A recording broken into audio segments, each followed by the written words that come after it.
శ్రీమాత్రే నమః. శ్రీ గురుభ్యో నమః. ఆత్మీయ బంధువులందరికీ మా శిఖర యోగా ఆశ్రమం తరపున హృదయపూర్వక నమస్కారాలు. ఈరోజు మనం తిరుపతిలోని గ్రామ దేవత అయిన తాతయ్యగుంట గంగమ్మ జాతర గురించి తెలుసుకుందాం రండి.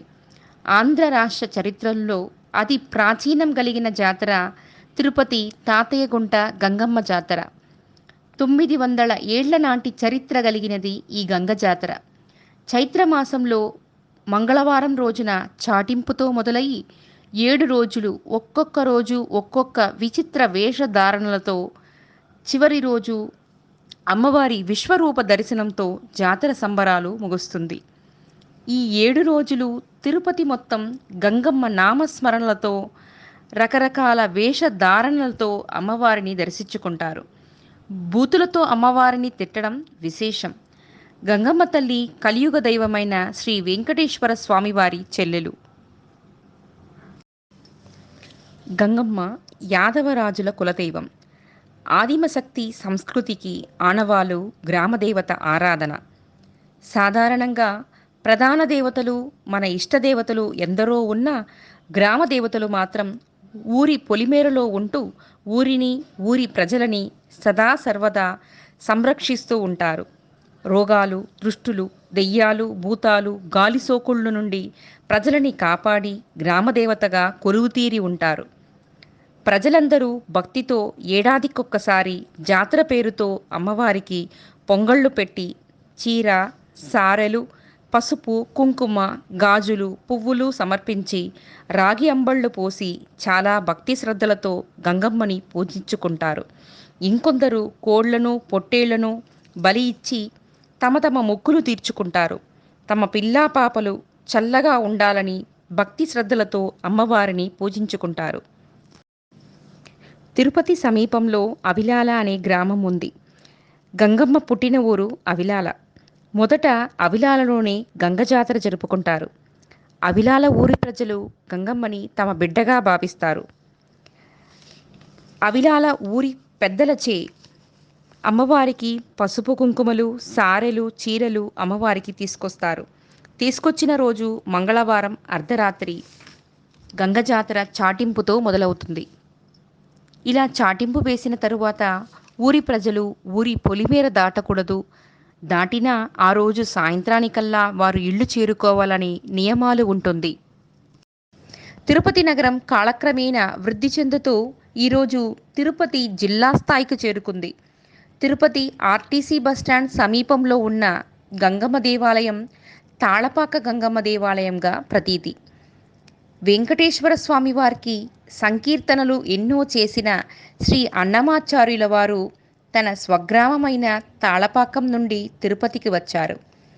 గ్రామదేవతను దర్శించి అర్చించి అలిపిరి మెట్టల మార్గం ద్వారా వెళ్ళి ఆనంద నిలయం చేరుకుని వెంకటేశ్వర స్వామివారిని దర్శించుకున్నారు. అక్కడ అప్పటిలో చెరువు ఉండేది. ఆ చెరువుకి తాళపాక చెరువుగా పేరు పెట్టారు. చెరువు కట్టపై గంగమ్మ దేవాలయం వెలసి ఉండడంతో తాళపాక గంగమ్మగా ప్రసిద్ధిగాంచింది. తిరుపతి ప్రజలచే తాళపాక గంగమ్మని పెద్ద గంగమ్మ అంటూ, తాతయ్యగుంట గంగమ్మని చిన్న గంగమ్మ అంటూను పిలుస్తారు. అప్పట్లో ప్రముఖ వైష్ణవ స్వాములు తాతాచార్యుల వారు ఉండేవారు. వారి పేరు గల చెరువు తాతయ్యగుంట చెరువుగా పేరుగాంచింది. చెరువు కట్టపైన వెలసిన అమ్మవారు తాతయ్యగుంట గంగమ్మగా పేరుగాంచింది. తాళపాక గంగమ్మ, తాతయ్యగుంట గంగమ్మ అక్క చెల్లెళ్ళు. తాతయ్యగుంట గంగమ్మ గుడి కేంద్రంగానే తిరుపతి గంగ జాతర పెద్ద ఎత్తున అంగరంగ వైభవంగా ప్రజలు జరుపుకుంటున్నారు. తిరుమల వెంకటేశ్వర స్వామివారి నుండి గంగమ్మ తల్లి జాతరకి పసుపు కుంకుమలు, పట్టు వస్త్రములు, గంప, చాట ఇవన్నీ చెల్లెలైన గంగమ్మకి సారెగా టీటీడీ అధికారుల చేత అమ్మవారికి చేర్చబడుతుంది.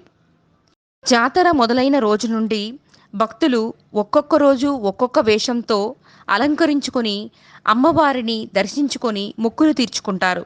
మొదట బైరాగి వేషం, బండ వేషం, తోటి వేషం, దొర వేషం, మాతంగి వేషం, సున్నపు కుండలు, ఆఖరిగా విశ్వరూప దర్శనంతో జాతర సంబరాలు ముగుస్తుంది. ఇవే కాకుండా విచిత్రంగా రకరకాల వేషధారణలతో మొక్కులు తీర్చుకుంటారు. అమ్మవారిని బూతులు తిట్టడం ప్రత్యేకం. తిరుపతి జాతరలో భాగంగా భక్తులు విశేష వేషధారణలు మరియు బూతులతో అమ్మవారిని ఎందుకు తిడతారు అని గంగమ్మ కథ ద్వారా తెలుసుకుందాం. 900 సంవత్సరాలకు ముందు తిరుపతిని పాలేగార్లు పరిపాలించేవారు. పాలేగాడు కామాంధుడు. కనపడిన ప్రతి ఆడపిల్లని చెరపట్టేవాడు. వాళ్ళని చిత్రహింసలకు గురి చేసేవాడు. తిరుపతి సమీపంలో అవిలాల అనే గ్రామంలో గంగమ్మ పుట్టింది.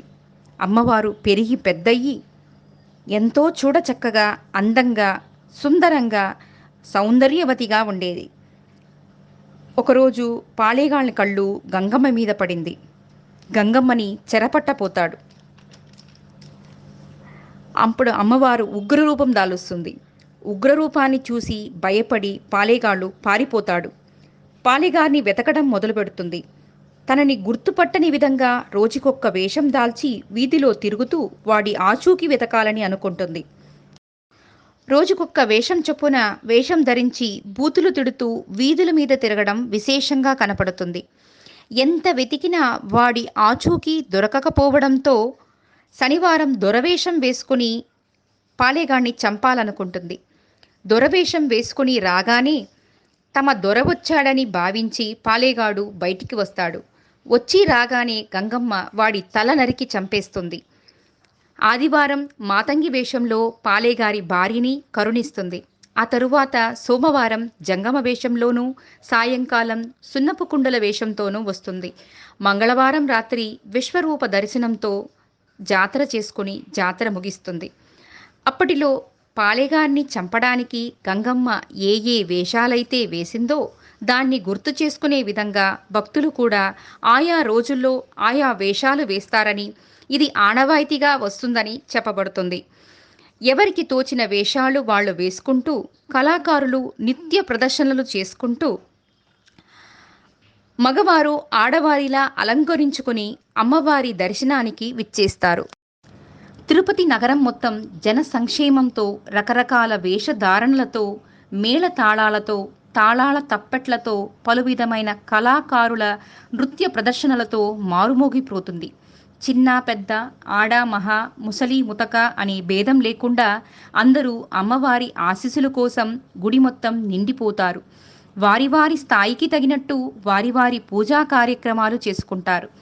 తిరుపతి నగరమొక్కటే కాకుండా చుట్టుపక్కల గ్రామాల వాళ్ళు కూడా అమ్మవారిని దర్శించుకోవడానికి తండోపతండాలుగా వస్తారు. అమ్మవారి కృపా కటాక్షానికి పాత్రులవుతారు. ఇంకా ఆఖరిగా విశ్వరూప దర్శనం. జాతర అర్ధరాత్రి నుండి బంకమట్టితో అమ్మవారిని పెద్ద విగ్రహంలాగా చేస్తారు. జాతర మరుసటి రోజు అనగా బుధవారం తెల్లవారుజామున బంకమన్నుతో చేసిన ఈ విగ్రహాన్ని విశ్వరూప దర్శనం అంటారు. ఇక్కడి వాళ్ళు చంపనరకడం అనే పేరుతో పిలుస్తారు. ఈ మట్టితో కూడిన విగ్రహం నుండి మట్టిని తొలగిస్తారు. ఇదే చంపనరకడం అనే పేరుతో పిలువబడుతుంది. ఈ విశేషాన్ని చూడడానికి అమోఘమైన భక్తజనం వేచి ఉంటారు.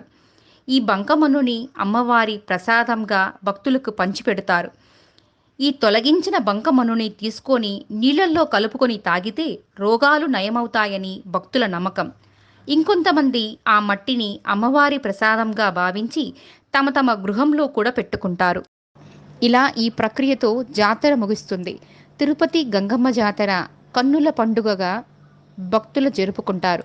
భక్తుల కోరికలు తీర్చే కొంగు బంగారంగా, గ్రామదేవతగా తాతయ్యగుంట గంగమ్మ తిరుపతిలో వెలసి ఉంది. ఈ వీడియో మీకు నచ్చినట్లయితే లైక్ చేయండి, షేర్ చేయండి. మరిన్ని ఆధ్యాత్మిక వీడియోల కోసం మా శిఖర యోగా యూట్యూబ్ ఛానల్ని సబ్స్క్రైబ్ చేయండి. శ్రీమాత్రే నమః. శ్రీ గురుభ్యో నమః.